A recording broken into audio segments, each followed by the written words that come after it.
Est-ce que tu connais le jeu que l'on présente souvent comme la plus grande découverte de l'humanité? Pas du tout.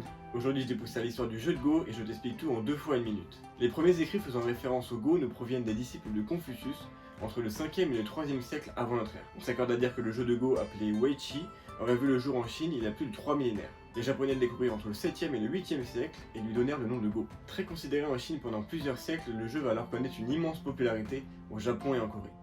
Au XVIIe siècle, Onibo Sansa, le meilleur joueur au Japon, fonda même une académie nationale pour former de nouveaux maîtres à l'excellence du jeu de Go. Le prestige social de ce jeu au Japon est énorme et les plus grands joueurs de Go sont même considérés comme de véritables héros.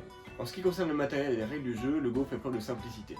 Le plateau appelé Goban est une grille de 19 lignes sur 19 colonnes. Deux joueurs s'affrontent en posant des pierres sur les 361 intersections de la grille. L'un possède 180 pierres noires et l'autre 180 pierres blanches. Le duel repose sur l'occupation de territoire et sur la capture des pièces adverses. En effet, lorsqu'une ou plusieurs pierres d'un joueur est encerclée par les pierres de son adversaire, elles sont retirées du plateau. Et celui qui a le plus de pierres sur la grille à la fin de la partie l'emporte. La suite dans la partie 2.